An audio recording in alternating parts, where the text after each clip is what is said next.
10, Module 2 is Assessment of the Older Adult.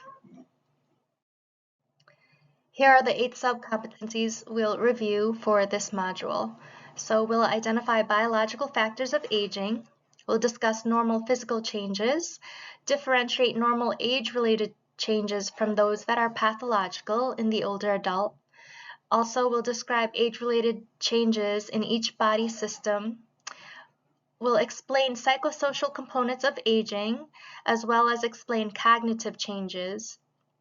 We'll discuss factors influencing learning in later life and appropriate teaching learning strategies. Later, we'll apply the nursing process in the assessment of older adults. This covers your T&J textbook, Chapter 4 and 8, as well as your TREACE textbook, Chapter 6. First, let's identify the biological factors of aging. Biological aging is driven by cellular and molecular changes, and understanding these helps explain why older adults are more prone to chronic illness. The first one is oxidative stress. Free radicals damage cells and speed aging. When these free radicals build up, they create oxidative stress. So free radicals are unstable molecules in the body. Antioxidant-rich foods like fruits, vegetables, and Mediterranean-style foods with olive oil, and they're even saying small amounts of red wine, can help neutralize free radicals and slow some of this damage. The second one is a phenomenon known as inflammaging and immune decline. So chronic low-level inflammation contributes to aging. As the immune system gets older, it becomes weaker and less efficient based on this theory, which increases the risk for infection. So reduced T cell function and lower cytokine levels make it harder for the body to fight illness. So older adults get sick more easily and take longer to recover. The third theory is cellular aging. So mitochondrial decline leads to cell injury because the cell cannot produce energy as effectively.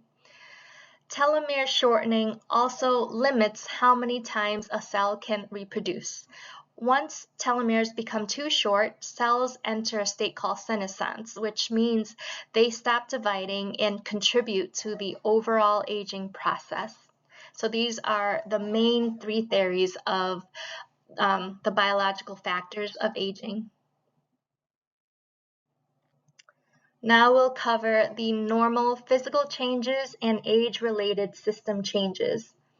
So while every individual ages differently, there are predictable functional and physiological changes that we expect across body systems. So let's start with the musculoskeletal system first. Older adults experience decreased muscle mass, which naturally leads to reduced strength. Over time, we also see a gradual loss of height. This happens because the vertebrae compress and the invertebral disc lose fluid, so the spine shortens slightly. Next is the integumentary system. The skin becomes thinner and less elastic, so blood vessels and bruising become much more visible. There's also a normal reduction in subcutaneous fat, which contributes to that fragile, papery appearance of the skin. Along with these changes, peripheral sensation decreases, meaning tactile sensitivity is also reduced. Continuing on, we'll talk about 2 more systems. So for the cardiovascular system, we expect the walls of the heart to thicken over time. As a result, cardiac output decreases because the heart does not pump as efficiently. We also see less efficient venous valves, which is why older adults are more prone to swelling in the legs and slower venous return. For the respiratory system, the chest wall becomes stiffer with age. This reduces lung expansion and makes breathing slightly less efficient. Gas exchange becomes less effective and the ability to generate a strong cough decreases. This is why older adults clear secretions more slowly and have a higher risk for respiratory infections. Slide continues with the neurological system. We see mild brain atrophy with fewer dendrites as part of normal aging. These structural changes can lead to mild memory changes, but these are expected and related to normal physiologic aging, not dementia. Next is the sensory system. Older adults often experience decreased visual acuity, most commonly presbyopia, which is the normal loss of the eye's ability to focus on close objects.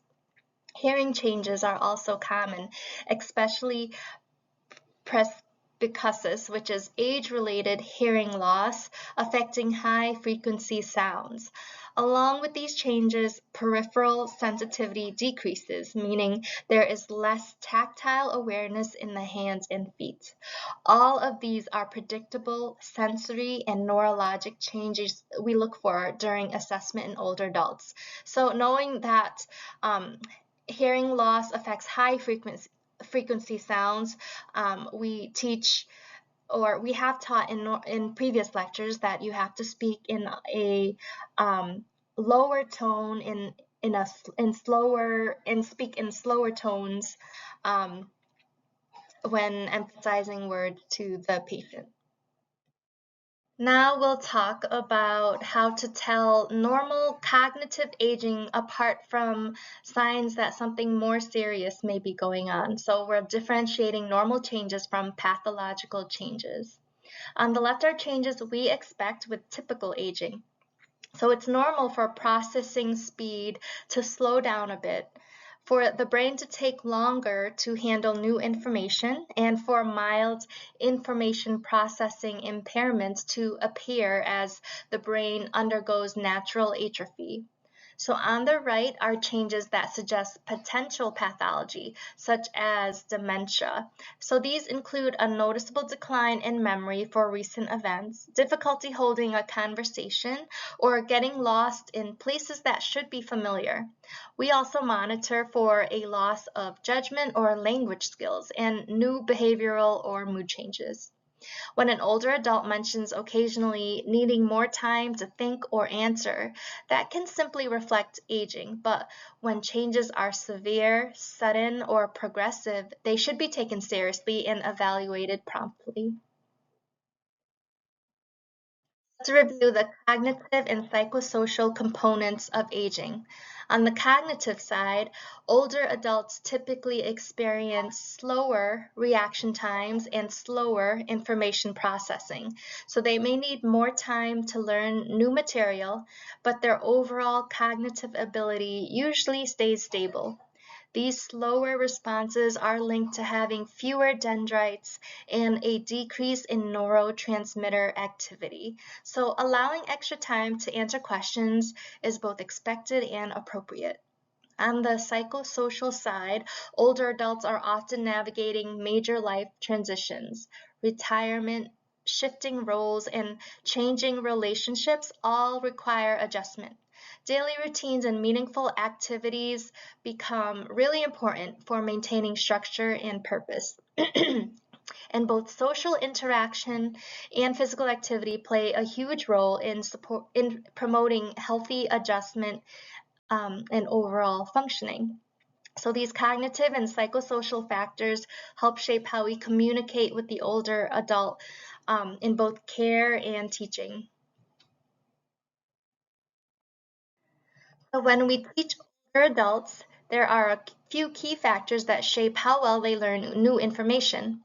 First, older adults often need extra time to process new material. Their cognitive ability is still strong, but the speed of processing is slower, so giving them time is essential. For patients with hearing impairment, teaching should happen in a quiet, private space. Reducing background noise makes it much easier for them to understand and stay engaged. It also helps to use simple, clear sentences and focus on one idea at a time. Too much information at once can feel overwhelming. Finally, allow plenty of time for questions and for the patient to reflect on what they heard. So this extra space supports understanding and helps them feel confident in what they are learning. So wrapping up, let's look at how we apply the nursing process when assessing older adults. There are several standardized tools that help us evaluate cognitive function, mood, and the ability to perform daily activities. So let's start with the mini cog. So this tool has three simple parts. So first you'll give the patient three unrelated words and have them repeat them back. So following that, they will draw a clock with the numbers and the hands set to a specific time. Finally, you ask them to recall the original three words. So this gives us a quick picture of short-term memory and cognitive processing. The clock drawing test, as mentioned before, is embedded in the mini-cog, and it helps us recognize or possibly hypothesize that dementia is present based on how the patient organizes the numbers and places the clock hands. So the Geriatric Depression Scale, or the GDS, it's a brief 15-item question tool. It consists of yes or no questions to screen for depression. It's important because untreated depression can worsen physical health. It can also prolong hospital stays and reduce overall well-being. So screening for depression in the older adult is very important. Then there's the Barthel Index, which looks at the person's ability to complete basic ADLs, so bathing, dressing, toileting, transferring, feeding, and their continence. It helps us understand their functional status and track changes over time, especially if they're in a rehab or stroke recovery setting. So beyond these tools, what's also important is to assess the fluid status of the older adult.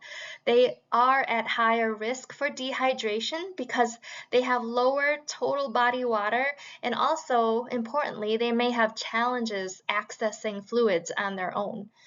Also, we want to assess spiritual needs. So this is part of the holistic care, and it's often guided by just taking a simple spiritual history.